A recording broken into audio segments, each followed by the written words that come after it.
잠시 기도하겠습니다. 살아계신 하나님 아버지, 주님의 은혜에 감사와 찬양을 드립니다. 하나님, 우리를 주님의 놀라우신 은혜 가운데로 부르시고 또 우리를 하나님의 그 생명을 누리며 살게 하시니 감사합니다. 이 주일에 특별히 우리 위대한 교회의 창립 기념일에 주님 함께 말씀을 나누게 되었습니다. 주님, 성령으로 인도하시고 은혜 주셔서 우리 마음 가운데 하나님 맡기신 일 감당할 수 있도록 성령으로 충만케 하시며 말씀으로 감동케 하여 주시옵소서. 주님께 의탁하오며 우리 주 예수님 이름으로 기도하옵나이다. 아멘. 할렐루야. 네, 반갑습니다. 목사님 말씀하신 대로 주일날 이렇게 11시에 말씀을 이렇게 전하게 한 것은 참 목사님께서 아까도 말씀을 드렸지만 목사님께서 이제 자신이 있으시구나. 저는 정말 설교도 잘 못하고 부족한 사람인데 하나님께서 또 목사님을 통해서 이렇게 말씀을 전하게 해주셨으니까 저도 믿음으로 또 말씀을 전하도록 하겠습니다. 네, 말씀을 전하기 전에 우리 제가 선교 사역 간단히 소개하고 오늘 말씀을 좀 나누도록 하겠습니다. 준비된 영상 보여주시죠. 네, 캄보디아 전통 복장으로 인사드립니다. 네, 저희 이번에 와서 우리 가족들이 함께 모였고요. 또 캄보디아에 다음 넘겨서 다음은 캄보디아 상황입니다. 파란색이 가장 복음이 많이 있는 지역이고 저기 빨간색이 가장 어려운 지역입니다. 다음, 네, 저희 선교 센터의 중심 전략은 신앙 공동체, 교육, 자립 이렇게 세 가지 모토를 가지고 하고 있습니다. 다음, 네, 제가 13년 8월 27일 날 공항에서 이렇게 찍은 사진입니다. 저희 가족과 파송교회 목사님과 함께 이렇게 찍었습니다. 그 다음에는 캄보디아 글입니다. 캄보디아, 이거 그림 아니고 글입니다. 네, 잠깐만 캄보디아로 말씀드리면 중립수어 크념지어 꾸루 꾸루꽁이얼 유 하이 크념 쏨 중립수어. 네, 간단히 안녕하십니까, 저는 유태현 목사입니다 라고 인사드렸습니다. 이렇게 한 1년 동안 캄보디아에서 캄보디아어를 배웠습니다. 다음, 그리고 저희 선교센터가 이렇게 지어졌어요. 2017년도에 준공 헌당 예배를 가졌습니다. 다음,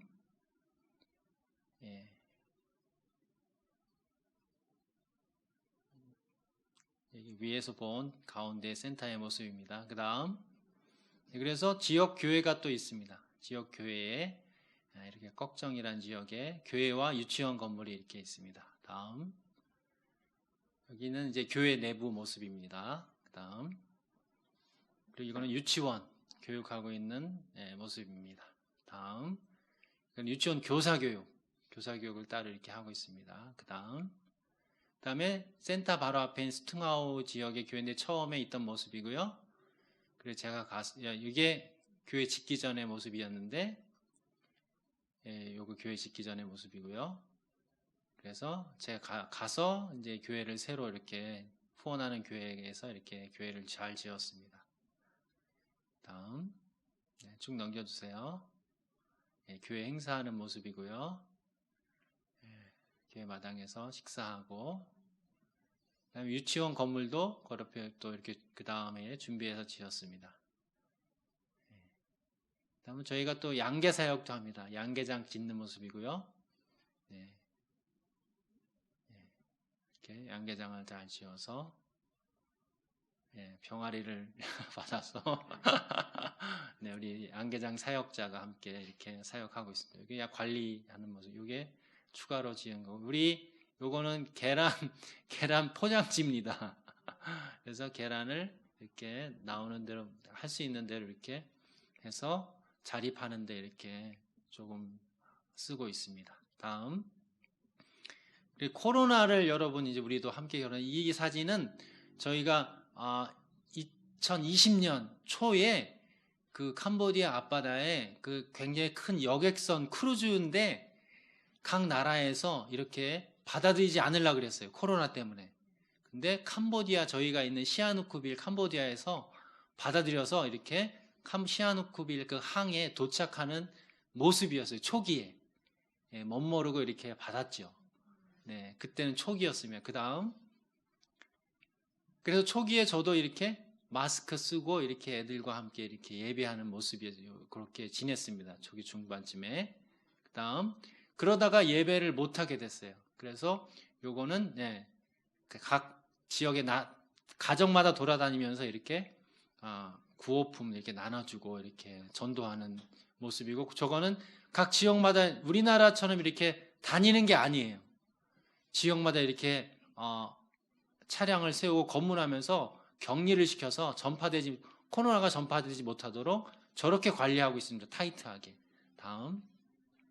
그래서 그 교회에서도 이렇게 다니질 못하니까 지역 사람들에게 이렇게 구제품을 나눠주고 있습니다. 네, 그래서 기도 제목은 저희 선교센터가 잘 마무리될 수 있도록 또 저희 그리고 각 교회가 소개드린 각 지교회가 잘 정착될 수 있도록, 그리고 또 저희 자녀 승주 승은이에 대해서 이렇게 기도 제목을 이렇게 올려놨습니다. 네, 여기까지입니다. 네, 감사합니다. 네, 이렇게 간단히 사역 소개는 이렇게 마쳤습니다. 네, 오늘 제가 마지막으로 캄보디아의 코로나 상황에 대한 그러한 모습을 나눴는데, 오늘 말씀의 제목이 광야에서 외치다, 이런 제목으로 함께 나누게 되었습니다. 제가 이 코로나를 처음 이렇게 19년도 말 20년도 초 이렇게 코로나가 번지는 상황을 이렇게 쭉 보면서 저는 어떤 그 생각이 들었냐면, 그 모세가 10가지 재앙 중에 마지막 재앙이 뭐죠? 그렇죠. 장자가 죽어나가는 그러한 재앙이었잖아요. 그렇죠? 그래서 저는 코로나 2020년도에 코로나가 오는 걸 보면서 그때 모세가 베풀었던, 하나님이 모세를 통해서 했던 10가지 재앙이 이런 모습이 아니었을까. 왜냐하면 코로나가 들어오니까 각 집에서 노인들이 한 명씩 이렇게 돌아가시는 거예요. 근데 사실 저희는 코로나가 캄보디아에서는 어떻게 코로나인지 아닌지 사실은 잘 몰라요. 저희는 시골 지역에 있기 때문에 돌아가시는 분이 코로나인지 아닌지 알 수는 없어요. 검사를 안 하니까. 하지만 그때에 코로나가 많이 있을 때 예년보다 많이 돌아가시는 거예요. 그리고 캄보디아는 어떻게 하냐? 다 화장을 해요. 화장을 하니까 잘 모르는 거예요. 사람들은 잘 몰라요. 그러나 그때 2020년도에 코로나가 돌아오면서 모세가 마지막 재앙을 할 때 이런 모습이 아니었겠냐 하는 그러한 생각을 했었습니다. 그러면서 하나님께서 종말의 사건들을 보여주실 때, 어떻게 보면 모세가 10가지 재앙을 가지고 이렇게 하나님이 그 애굽 백성에게 이렇게 한 다음에 되어진 일이 뭘까요? 그 다음에 된 일이 뭡니까? 그 다음의 사건은 이스라엘 백성이 어떻게 하죠? 그렇죠. 출애굽을 하죠.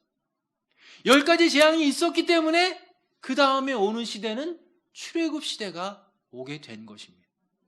그런 것처럼 이제 우리는 코로나를 통해서 여러분 새로운 시대가 시작됐다는 것을 알아야 됩니다. 여러분 오늘 제가 여러분 마스크를 다 보고 있는데, 여러분 19년도, 28년도에 마스크 본 사람 있습니까? 그때는 아무도 이런 생각을 안 했을 거예요. 우리가 마스크 쓰고 예배 드리겠다? 아무도 생각 안 했을 겁니다. 그러나 지금 어떻습니까? 우리가 다 마스크 쓰고 예배를 드리고 있습니다. 이것은 뭐냐면 코로나가 단지 간단한 사건이 아니라 이제 새로운 시대로 우리를 들어가게 하는 그러한 시금석 같은 그러한 사건이라는 것입니다. 코로나 이전에도 사실은 많은 사건들이 있었어요. 여러분 10월 19일 날 제가 보니까 10월 19일에 호주에 16cm면 어느 정도죠? 16cm? 한 요 정도 되죠? 이만한 우박이 내렸답니다. 여러분 우박이 내리면 어떻게 될까요? 이만한 우박이 내리면 어떻게 될까요? 사람이 맞으면은 죽을 수도 있어요. 자동차 유리가 다 깨지고 그냥 허름한 지붕들은 다 뚫고 고장났다고 합니다. 여러분 시베리아는 어떤 땅입니까? 시베리아 추워요, 더워요? 춥죠? 추워요. 그런데 2018년도에 아니 2020년도에 6월에 시베리아에서 해수욕을 했다고 합니다. 그 해에 38도까지 올라갔다는 거예요. 여름에. 보통 겨울은 마이너스 50도예요. 그런데 작년에는 38도까지 올라갔대요. 여러분 산불 여름 났다고 많이 들으셨죠? 여러분 산불이 나면 어느 정도입니까? 아예 옆 나라에 이러한 미세먼지나 스모그가 날 정도예요. 또 우리 주변에 가장 와 있는 것 중에 하나, 여러분 로봇 아시죠? 로봇? 우리나라에 로봇가 많을까요? 적을까요? 많아요. 여러분 로봇가 많으면 어떻게 될까요? 그렇죠. 사람이 일자리가 없어요. 일자리. 여러분 일자리가 없는 거, 실업자가 많은 거, 여러분 이것도 종말의 사건이라고 할 수 있을까요? 없을까요? 있어요. 성경을 보니까 마태복음 20장 1절에 보니까 천국은 마치 품꾼을 구하러 나간 포도원 주인과 같다. 이렇게 얘기합니다. 포도원 주인에 나가서 일꾼을 구해요. 몇 시에 나갑니까? 3시에 나갑니다. 성경적 3시는 오전이에요. 오전. 3시에 나가서 일꾼을 구합니까? 못 구합니까? 에? 구하지요. 한 데나리온씩 주기로 하고 와요. 자, 6시에 나갑니다. 일꾼이 있을까요? 없을까요? 있어요. 나가서 구해 와요. 그리고 그 다음에 몇 시예요? 11시. 근데 12시면 어떻게 돼요? 끝나요. 일 끝나요. 근데 11시에 일꾼을 구하러 나가는데 일꾼이 있어요? 없어요? 있어요. 왜 있을까요? 일꾼이 거기 왜 있을까요? 1시간이면 끝나는데. 일자리가 없어서. 많은 거예요. 일자리를 구하는 사람이 거의 끝나는 저물 때도 일꾼들이 기다리고 있다는 거예요. 예수님이 예시로 보여준 것이지만 이게 어떤 예시예요? 천국에 대한 예시로 보여주는 것이라는 것입니다. 미래학자들이 얘기하기로는 미래에는 직업이 없어져서 이러한 현상이 세계에 많을 것이다 이렇게 얘기합니다. 특별히 인공지능이 여러분 발달하고 있기 때문에 더 그렇습니다. 이처럼 우리는 많은 방면에서 종말을 눈앞에 보고 있어요. 보고 있어요. 그리고 우리는 그 종말을 바라볼 때 때때로는 두려움과 미래에 대한 불안을 가지게 됩니다. 그러나 그럴 때 우리는 성경 말씀에 주의해야 해요. 성경 말씀을 잘 붙들어야 돼요. 왜냐하면 성경은 이미 종말에 대한 예언의 말씀을 주셨고 그 종말에 대해서 예수님이 승리하셨다 이렇게 말씀하기 때문이에요. 누구든지 그 종말에 대해서 승리를 원하는 사람은 바로 예수님의 이 말씀을 붙들어야 하는 것입니다. 할렐루야. 저는 오늘 말씀을 통해서 예수님이 주시는 그 종말을 여러분 붙들기 바랍니다. 예수님은 분명히 종말의 승리를 우리에게 준비해 주셨는데 그게 무엇이냐? 바로 여러분 한 사람 한 사람이라는 거예요. 예수님이 준비한 승리는 다른 것이 아니라 여러분 한 사람 한 사람을 승리로 준비해 두셨다는 것입니다. 우리 주님의 교회된 여러분 한 사람 한 사람이 종말의 승리자로 준비되어야 한다는 것입니다. 주님께서는 교회된 우리 성도들을 예수님의 승리자로 준비하시기 때문입니다. 그런데 종말의 시작을 가져오신 그 예수님이 오시기 전에 하나님이 한 사람을 준비합니다. 그게 누굴까요? 오늘 본문에 나온 세례 요한을 준비하는 것이죠.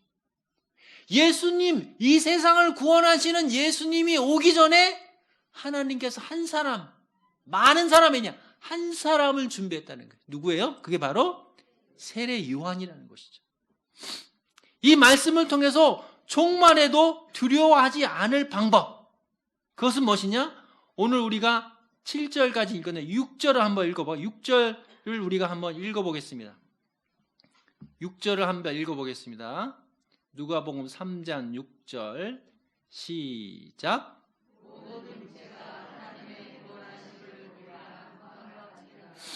즉 종말에 그 한 사람을 통해서 모든 육체가 하나님의 구원을 본다는 것이에요.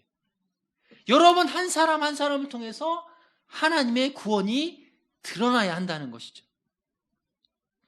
그래서 오늘 말씀을 통해서 코로나나 뭐나 세상의 종말이 올 때 우리 두려워하지 말고 오히려 그 즐거움으로 예수님을 전하고 또 세상의 소망을 전할 수 있는, 또 우리도 세상의 소망을 발견하고 즐겁게 기쁘게 살아가는 저와 여러분이 되기를 주의 이름으로 축원합니다.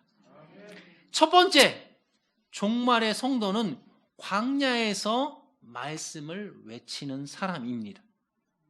오늘 말씀을 보니까 성경은 하나님의 말씀이 있는 곳과 하나님의 말씀이 없는 곳을 나누고 있어요.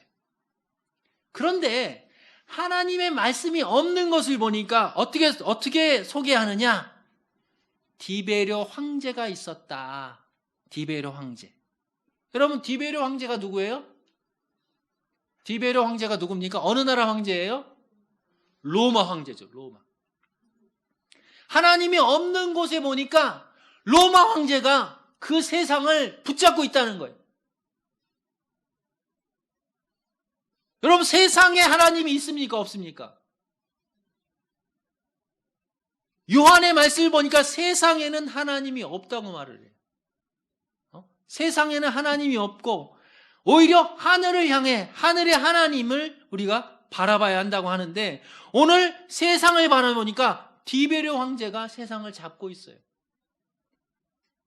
그래서 사람들은 어떻게 생각합니까? 디베료 황제 만세예요. 디베료 황제 만세. 요즘 세대로 보면 어떨까요?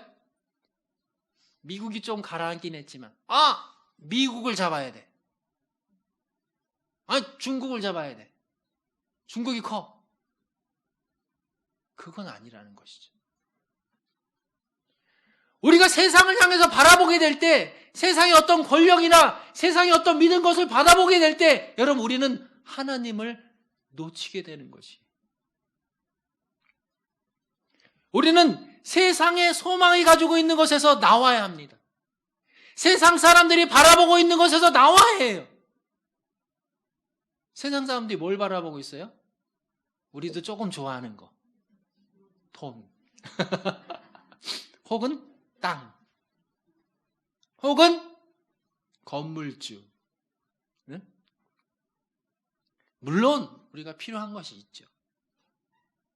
그러나 여러분, 우리는 그것을 바라볼 때마다 다른 것이 있는 것을 우리는 알아야 해요.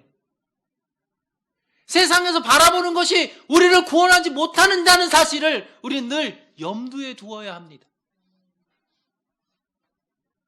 우리가 믿는 건 카드가 아니에요. 우리가 믿는 건 지갑이 아니에요.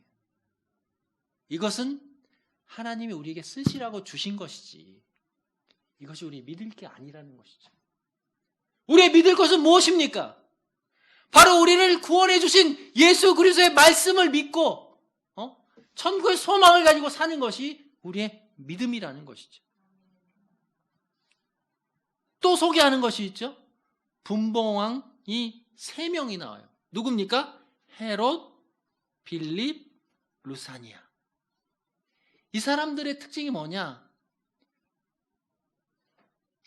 권력을 탐하는 사람들이라는 거죠. 권력을 탐하는 사람들. 여러분, 오늘 우리가 세례 요한을 소개하고 있습니다. 세례 요한이 왜 죽었을까요? 세례 요한이 왜 죽었죠? 그렇죠. 예수님을 이게 막 소개하고 그러다 죽었지만 미운 털이 박혀 죽었어요. 누구에게? 이 헤롯에게. 이 사람. 왜냐? 이 헤롯이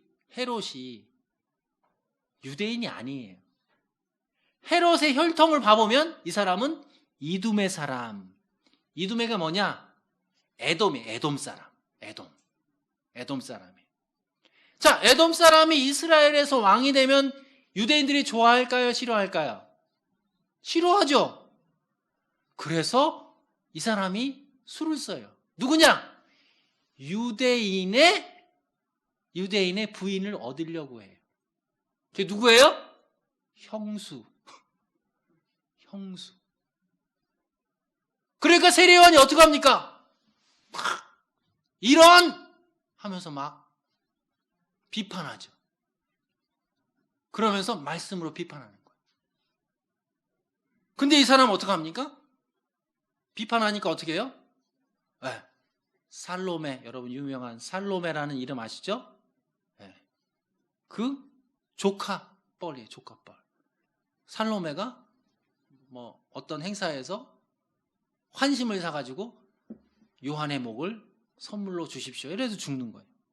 자, 이 말씀 뭐냐? 세상의 그러한 것의 권력과 세상에 원하는 것을 따르다 보면 그러한 사람들이 거기에 있다는 것입니다. 뿐만 아니라 여러분 그 다음에 나온 게 누굽니까? 안나스와 가야바가 나오죠. 안나스는 뭐라고 소개합니까? 대제사장. 가야바는 대제사장이에요. 여러분 성경의 대제사장이 한 해에 몇 명이어야 돼요? 한 명에 두 명이에요. 두 명이 제사 드리러 들어가요? 아니죠. 한 명이 들어가요. 그런데 여기는 뭐라고 합니까? 대제사장 안나스와 가야바. 안나스는 장인이에요. 장인. 가야바의 장인이에요. 안나스가 가야바를 사위를 대제사장으로 세웠던 것입니다. 여러분 그림이 보이시죠? 어떤 그림이에요? 대제사장은 그 당시 유대 사회의 종교적인 실권자입니다. 좀 심하게 하면 유대인들의 대표자라고 얘기할 수 있어요. 대통령이라고 볼 수도 있죠. 자, 그런데 이거는 임기는 어때요? 1년이에요. 자, 1년 지나면 어떻게 해야 돼요? 내려와야 되죠. 그러나 안나스는 가야바를 세워서 대신 뭘 하게 합니까? 나를 대신, 그렇죠. 친족 정치를 하는 거죠. 여러분 이것은 오늘날 우리에게 뭘 보여줍니까?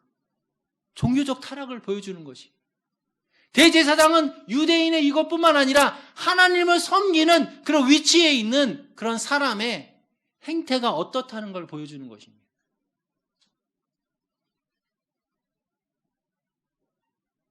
그럴 때에 오늘 누구를 소개하고 있습니까? 세례 요한을 소개하고 있죠. 여러분 우리가 앞에 보면 세례 요한이 어떻게 태어난지 알아요. 세례 요한의 아버지는 누굽니까? 사가랴죠. 사가랴. 대제사장이요. 사가랴. 무슨 말씀이냐면은 세례 요한은 좋은 가문의 사람이에요. 세례 요한은 자기의 원하는 것을 할 수 있는 그런 위치에 있던 사람이에요. 모든 사람들은 세례 요한을 바라보고 있었어요. 그래서 세례 요한을 통해서 하나님은 세례 요한을 통해서 예수님을 소개하고 있는 거예요. 사람들이 믿을 수 있도록. 그만큼 세례 요한은 능력이 있었던 사람입니다. 세례 요한은 권력을 가질 수 있었던 사람이에요. 그러나 세례 요한은 무엇을 선택합니까? 로마 황제도 아니고 분봉왕도 아니고 대제사장도 아니고 세례 요한은 광야로 나가는 것입니다. 자기가 좀만 마음만 있으면 사람들을 모아서 봉기를 일으킬 수 있는 사람. 자기가 좀만 많은 사람들을 모아서 무엇이든 할 수 있는 사람입니다. 그러나 그는 어디로 갑니까? 광야로 나가는 것이죠. 광야로 나가는 것이죠. 종교적인 안정을 취하는 대제사장이 그 위치를 자기 아버지에 따라서 그렇게 할 수도 있는 사람이 그는 광야로 나가는 것입니다. 그는 광야로 나가지만 자기 스스로 나가는 것이 아니라 성령의 인도하심을 따라서 나갈 수밖에 없었어요. 마음의 그 뜨거운 마음을 가지고 광야로 나갈 수밖에 없는 것입니다. 왜 그럴까요? 나가지 않으면 자기가 뜨거워 죽을 것 같은 마음인 것이죠.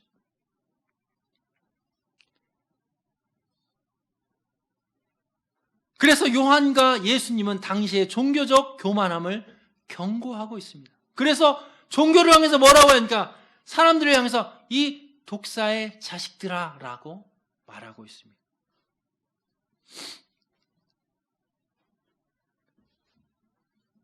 하나님의 말씀은 어디에 있습니까?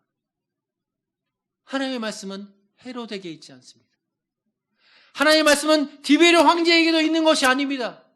하나님의 말씀은 타락한 종교에도 있는 것이 아닙니다. 뭐 불교나 다른 것에 있는 것이 아닙니다. 하나님의 말씀은 광야에 외치는 자의 소리로 있는 것입니다. 그러면서 세례 요한이 하는 말씀이 있죠.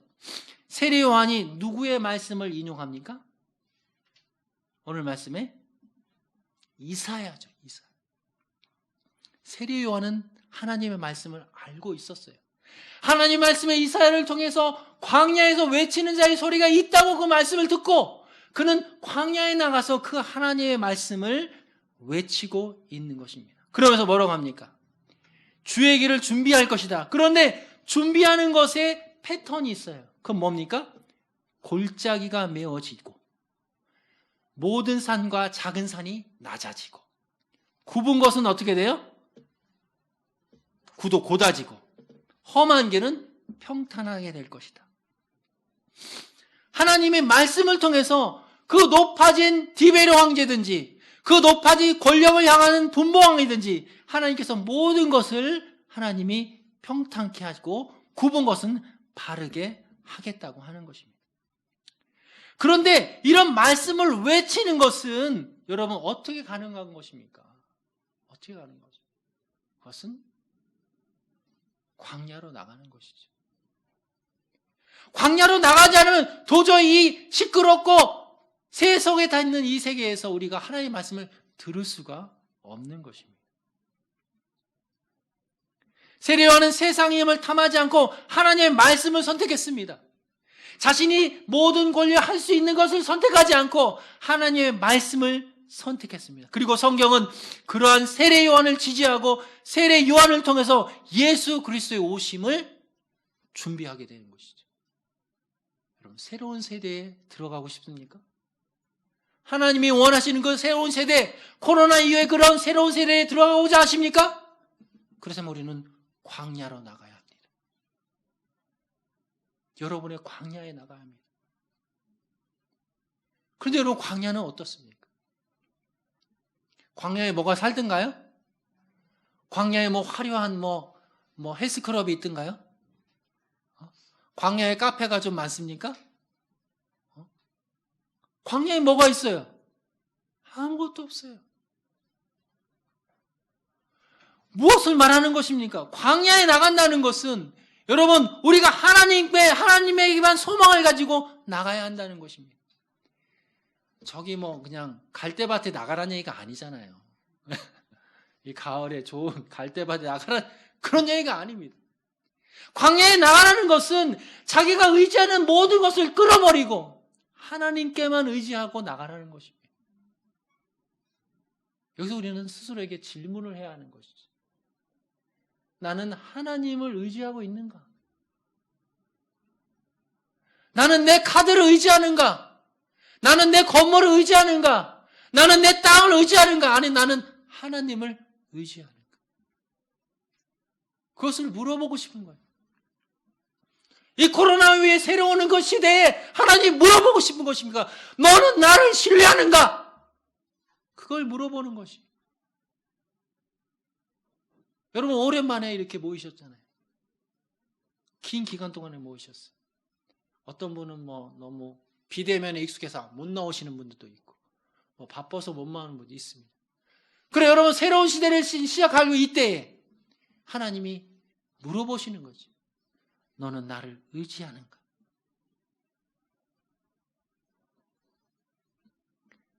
광야에 들어가는 길은 쉬운 길이 아닙니다.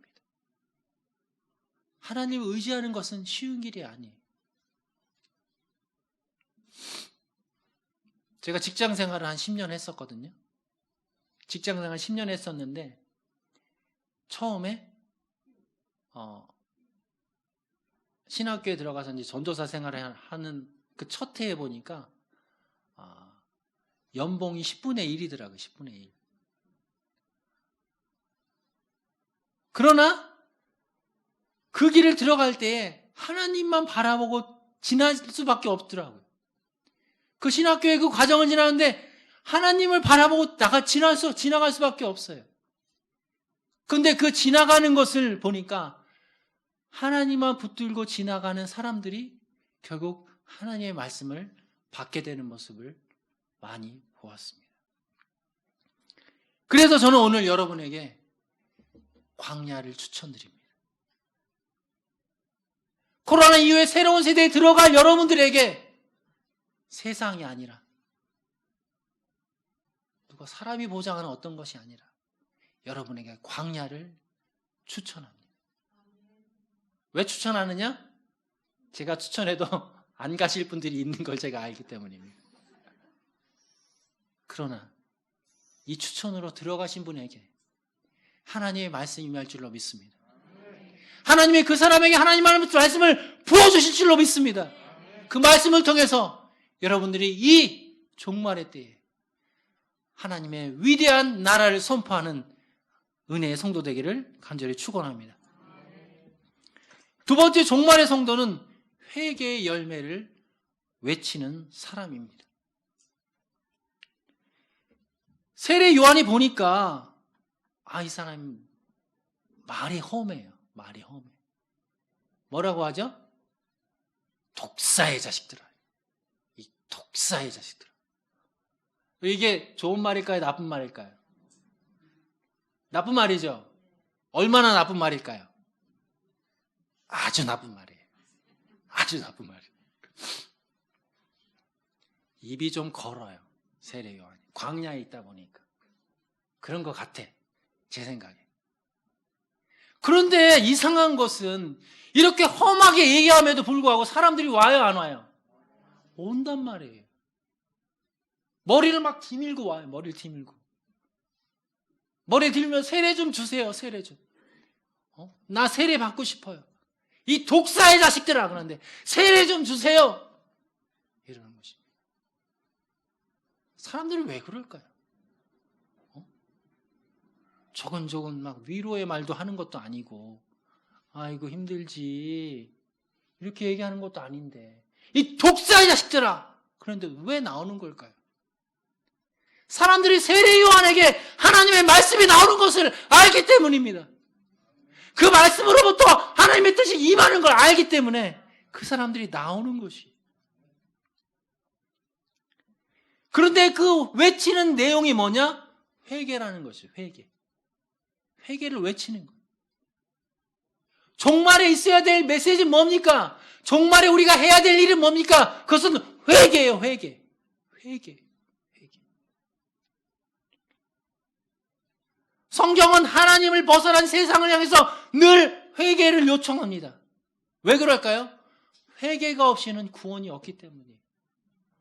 회개가 없이는 하나님 말씀을 받을 수가 없기 때문이에요, 여러분. 여러분, 더러운 그릇에 밥 먹는 사람 봤습니까? 여러분, 흙 묻혀가지고 밥 먹는 사람 봤어요? 아니죠? 씻혀서 먹어야 될 거 아니에요. 씻혀서 뭘 먹으려고 그래도. 하나님 무슨 복을 주려고 그래도 뭘 씻혀서 와야 될 거 아니에요. 그래서 회개하라는 거예요. 회개하라고. 회개하라고. 그래서 세례는 그러므로 회개에 합당한 열매를 맺어라 하는 것입니다. 그런데 그 회개에 합당한 열매를 맺기 위해서 해야 될 마음이 있어요. 그건 뭐냐? 속으로 아브라함이 우리 조상이라 하지 말라. 유대인의 조상은 누굽니까? 유대인의 조상은 누구예요? 유대인의 조상이 누구예요? 아브라함이죠, 아브라함. 저도 아버지가 있습니다. 저도 할아버지가 있어요. 여러분의 조상이 다 있죠? 그런데 세례요한은 너희 조상을 조상이라 하지 말라는 거예요. 왜 그럴까요? 이 사람들이 유대인의 자부심이 있었거든요. 아, 나는 아브라함의 자손이야. 나는 구원은 따는 당상이야. 나는 언제든지 구원받을 수 있어. 나는 이미 구원받았어. 괜찮아. 나 아브라함 자손, 나. 세례요한은 뭐라 합니까? 그렇게 생각하면 안 돼. 왜 그럴까요? 유대인들이 하나님을 떠나서 살았어요. 하나님께 제사 드리는 것 같지만 하나님을 섬기지 않아요. 그 마음에 하나님을 모시지 않았어요. 그것을 세례요한은 강하게 꾸짖는 거예요. 너가 아브라함의 자손이야? 그럼 아브라함 자손으로 살아야지. 너가 하나님의 백성이야? 그럼 그렇게 살아야지. 그렇게 살지 않으면 하나님의 백성이라 하지 마! 이렇게 얘기하는 거예요. 우리 안에 깊은 찔림이 있잖아요. 우리가 예수님의 삶과 하나님의 삶에도 불구하고 우리가 하나님의 떠나가 있는 그 모습을 볼 때마다 우리는 얼마나 하나님 앞에 회개하게 되는 것입니다. 문제는 이런 것을 우리가 알지 못한다는 거예요. 몰라요. 잘 몰라. 그래서 회개가 힘든 것입니다. 한국교회가 모르는 게 많아요. 스스로 모르는 게 많아요. 한국교회가 스스로 교만해졌다는 걸 모르는 게 많아요. 역사적으로 그렇습니다. 여러분, 독일의 교회가 유태인을 죽이는 것을 찬성했을까요? 반대했을까요? 찬성했을까요? 반대했을까요? 찬성했어요. 그 수많은 몇백만의 유대인을 죽이는 거에 대해서 독일 교회 전체가 찬성! 죽어야 돼! 라고 얘기했어요. 물론 전쟁이 끝나고 회개했습니다. 그러나 그 당시는 어떻습니까? 잘 모른다는 거예요. 잘 몰라요. 그 와중에 몇몇 목사님들은 그것을 잘못했다고 보네포 목사님이나 이런 분들은 회개를 하고 반대했어요. 그러나 대부분의 교회들은 어때요? 찬성했어요. 여기 회개가 이렇게 어렵다는 것입니다. 그래서 회개를 하려면 뭐라고 어떻게 합니까? 아브라함이 우리 조상이라 말하지 말아야 된다는 거예요. 우리가 당연히 여기는 걸 당연히 여기지 말고 무조건 하나님께 회개하면서 우리를 돌아봐야 된다는 것입니다. 돌아봐야 된다는 것입니다. 하나님 앞에 기쁜 성찰이 있지 않고서는 우리는 우리 죄를 도저히 알 수가 없는 것이 많습니다. 그래서 도끼가 분명히 나무에 놓였음에도 불구하고 회개할 줄 모르는 거예요. 못 보기 때문에. 그래서 우리는 어떻게 해야 됩니까? 더욱 말씀으로 와야 되는 거예요. 하나님의 말씀이 나에게 뭐라고 말하는지, 나의 죄가 뭐라고 말하는지 여러분 매일 봐야 돼. 매일 봐야 돼. 그랬을 때의 정당한 그러한 반응은 뭐냐? 아브라함을 너의 조상이라 하지 말라 했을 때, 그랬을 때 사람들이 뭐라고요? 그러면 우리가 무엇을 하리이까? 그렇죠? 이게 정상적인 반응이에요. 회개하십시오! 이렇게 할 때 우리 뭐라고 해야 돼요? 우리가 무엇을 해야 할까요? 이렇게 나와야 돼요. 그게 아니라 회개는 무슨 회개야. 나 다 알아. 나 잘하고 있어. 나한테 그런 얘기 하지 마. 이러면 안 된다는 거예요. 목사님은 뭐 맨날 회개하라는 거 아니지 않습니까? 목사님 늘 위에서 기도해주고 축복해주시고 그렇단 말이에요. 그럼에도 불구하고 목사님이 얘기할 때가 있어요. 회개하라고. 설교 말씀을 통해서 또 기도하시면서. 그럴 때 우리의 반응이 중요하다는 거예요. 우리의 반응이. 어떻게 해야 돼요? 제가 어떻게 해야 될까요? 물론 뭐 목사님한테 얘기할 수도 있지만 하나님을 향해서 기도를 시작해야 된다는 거예요. 그때 어떻습니까? 우리의 마음을 하나님 앞에 내놓을 때에 하나님이 말씀해 주시죠. 이런 거 바꿔야 되지 않겠니? 응? 너의 구제 생활, 너의 헌금 생활, 너의 기도와 너의 말씀이 이루어야 되지 않겠니? 그럴 때 여러분 우리가 회개가 일어나면 우리가 성장하게 되는 것이에요. 하나님을 맛보게 되는 것입니다.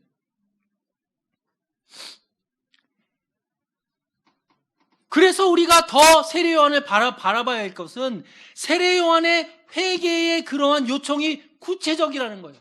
뭐라고 얘기합니까? 두보로 있는 자는 어떻게 해요? 놔둬주라. 그리고 먹을 것 있는 자는 또 어떻게 해요? 또 그렇게 해라. 그리고 세리들에게 얘기해. 세리들 뭐라 그래요?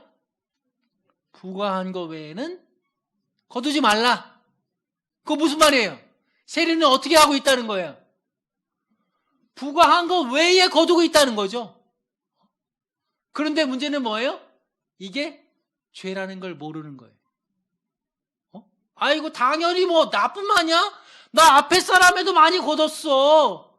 나 세리하려고 나 돈 많이 냈어. 나 뇌물 많이 줬어. 나도 걷어 먹어 살아야지. 이러고 있다는 거죠.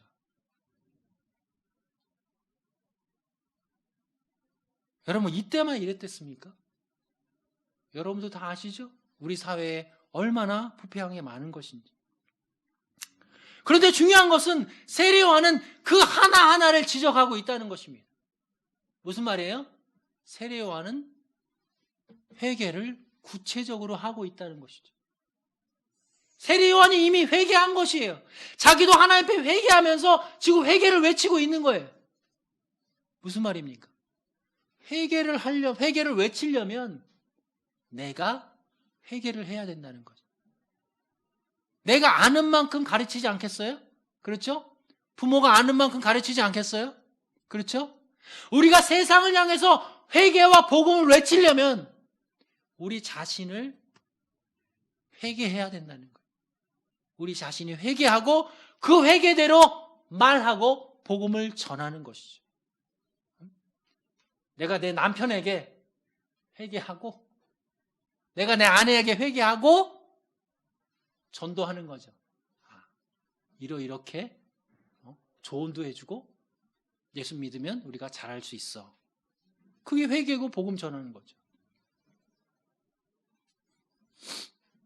우리는 우리 삶의 구체적인 문제를 간과해서는 안 됩니다. 우리 삶의 구체적인 삶을 바라봐야 되는 것이에요. 그냥 여러분 주기적으로 왔다 갔다 하는 예배드리는 이것뿐만 아니라 여러분의 부부와의 관계, 부부와의 관계, 남편과의 관계, 아내와의 관계, 또 자녀와의 관계, 하나하나 살펴볼 필요가 있는 것이. 여러분 그것이 우리가 하나님 앞에 회개되지 않은데 어떻게 우리가 복음을 전할 수가 있습니까? 내가 스스로 이렇게 되지 않는 것을 어떻게 전할 수가 있어요? 안 되는 것이. 그러면 그 부분에 대해서 어떻게 해야 합니까? 나의 남편과의 관계는 어떻게 해야 됩니까? 하나님 앞에 가져가야죠. 하나님 앞에 가져가야죠. 그래서 이걸 해결을 봐야죠. 남편과 해결을 봐야죠.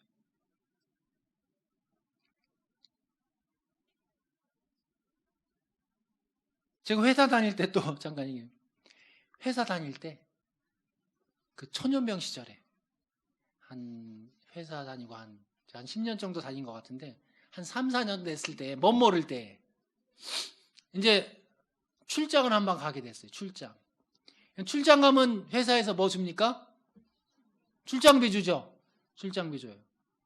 출장비 뭐 하라고 주죠? 차비도 쓰고 밥도 먹고 또 뭐 길게 가면 뭐 여관에서 잠도 자야 되고 그런 거 쓰라는 거죠. 예. 그 출장 갔다 왔어요. 갔다 오면 어떻게 해야 되죠? 예? 그 정산해, 정산. 정산. 그래서 영수증하고 잔돈하고 어떻게 해요? 전 건설에다가 현장에서 그래 관리과장한테 제가 이게 갔다 와가지고 그 남은 거 이렇게 했는데요. 관리과장이 뭐라 그랬을까요? 내가 20년 동안 다니면서 이거 출장비 정산하는 네가 처음이다. 무슨 말이에요? 출장비는 그냥 받아서 자기가 알아서 쓰는 거래. 그게 일상적이었다는 거죠. 일상적인 거죠. 그러면 저는 뭘 얘기할 수 있어요? 관리과장님한테. 이렇게 할 수 있는 것은 예수 믿기 때문이라고 얘기할 수 있는 거죠. 왜 이거 얘기할 수 있어요?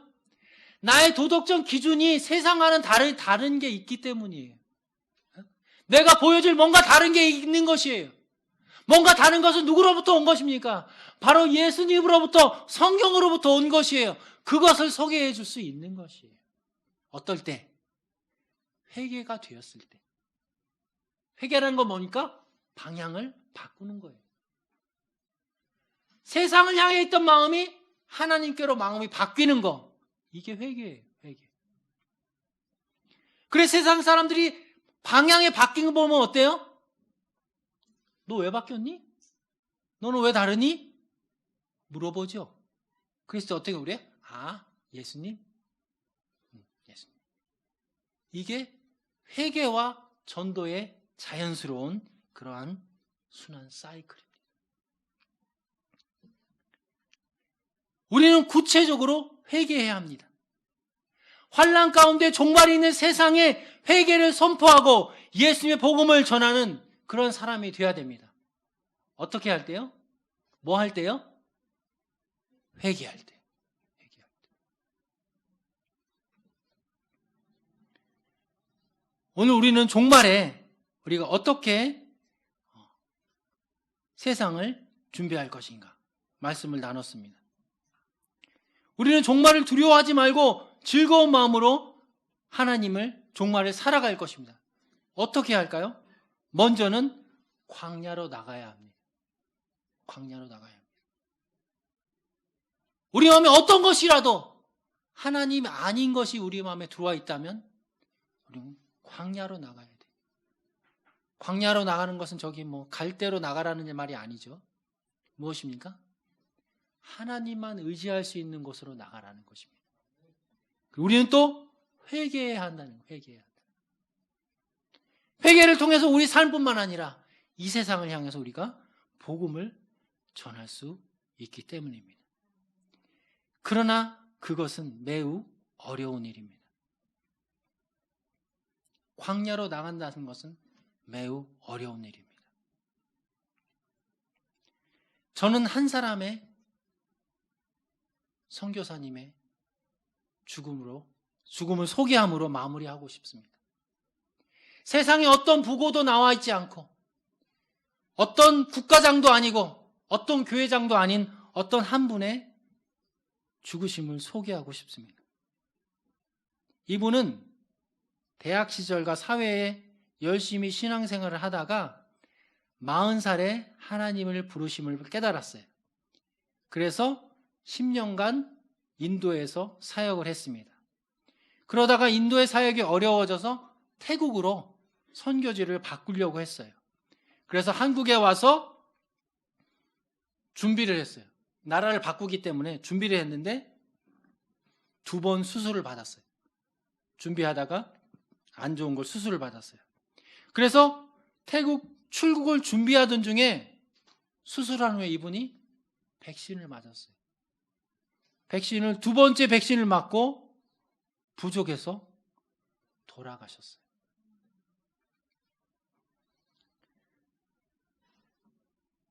누가 이 선교사님을 기억하겠습니까? 아무도 기억을 못해요. 그러나 저는 믿기는 이분이 광야에서 예수 그리스도를 외쳤던 분이라고 믿습니다. 누가 보던 보지 않던 광야에 나가서 하나님의 말씀을 듣고 그 말씀대로 살다가 아무도 모르지만 돌아가셨어요. 이것이 바로 세례 요한과 같은 삶이라는 것입니다. 이런 삶은 어떻게 시작되겠습니까? 먼저는 여러분 광야로 나가시길 추천합니다. 그 다음에 광야에서 하나님의 말씀을 들으시고 하나님이 인도하시는 대로 회개하시고 또 회개한 대로 복음을 전하실 것을 축원드립니다. 세계는 종말의 시간으로 달려가고 있습니다. 특별히 우리가 사는 시대가 그렇다고 합니다. 여러분, 우리가 2년 전에 마스크 쓰고 예배드릴지 아무도 몰랐습니다. 그럼 우리는 다 마스크 쓰고 예배하고 있어요. 새로운 시대가 시작된다는 것입니다.